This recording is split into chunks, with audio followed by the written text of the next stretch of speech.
Dear students, आज का topic है राजनीतिक संस्कृति के प्रकार। राजनीतिक संस्कृति का वर्गीकरण इस आधार पर किया जाता है कि लोग राजनीतिक प्रणाली की कार्य प्रणाली में किस रूप से किस सीमा तक भाग लेते हैं, यानी कि राजनीतिक प्रणाली की कार्य प्रणाली में किस तरह लोग सक्रिय रूप से और किस सीमा तक भाग लेते हैं। राजनीतिक संस्कृति का वर्गीकरण करने के लिए यह भी देखना आवश्यक है कि लोग कुछ लाभ प्राप्त करने के लिए सरकार के सक्रिय भागीदार बनते हैं या लोगों को सरकार द्वारा निर्णय लेने की विधि के प्रति भी कोई ज्ञान है या नहीं। इस कारण से राजनीतिक शक्ति प्रयुक्त करने में भागीदार बनने की कोई महत्वाकांक्षा रखते हैं या नहीं।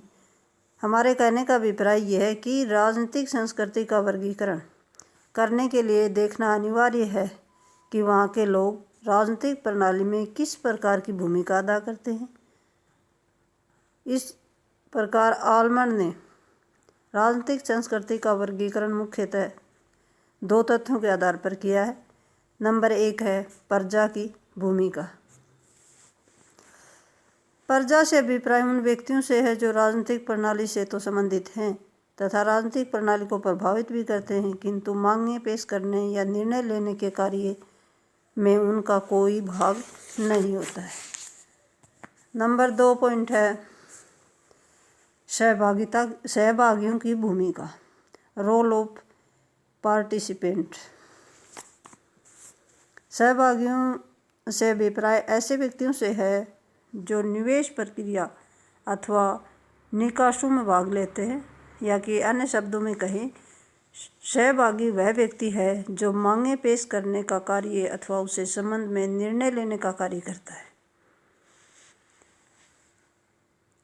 राजनीतिक प्रणाली संबंधित प्रजा और सहभागियों की भूमिका के आधार पर आलमंड ने राजनीतिक संस्कृति का वर्गीकरण 3 रूपों में किया है, जो निम्न प्रकार से है। नंबर 1 है संकीर्ण या सीमित राजनीतिक संस्कृति। इस प्रकार की संस्कृति सामान्य परंपरागत समाजों में मिलती है। ऐसे समाजों में कार्यों का विशेषीकरण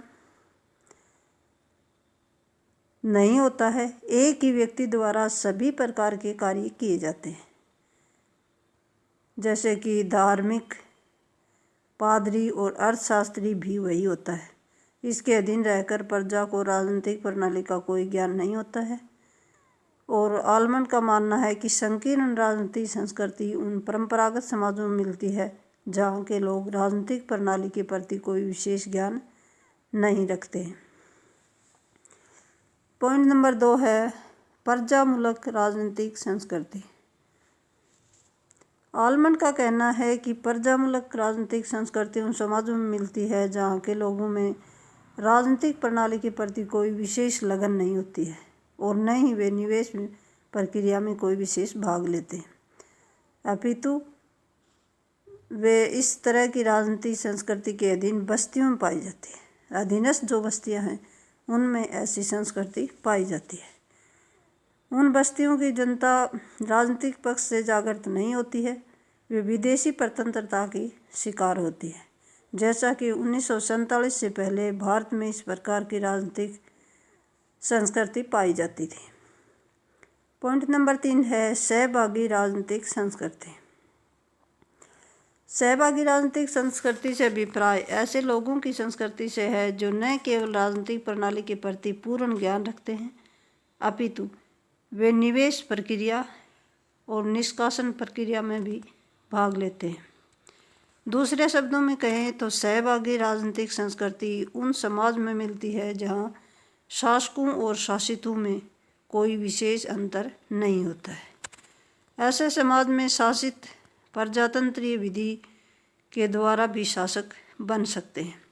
सहभागी राजनीतिक संस्कृति उन समाजों में मिलती है जहाँ के लोग अपने राजनीतिक अधिकारों और कर्तव्यों के प्रति सचेत हैं और देश के राजनीतिक कार्यों में सक्रिय भाग लेते हैं। एक है मिश्रित राजनीतिक संस्कृति। आलमंड ने राजनीतिक संस्कृति की 3 किस्में बताई थी, जिनमें संकीर्ण राजनीतिक संस्कृति, प्रजामूलक राजनीतिक संस्कृति और तीसरी थी सहभागी राजनीतिक संस्कृति।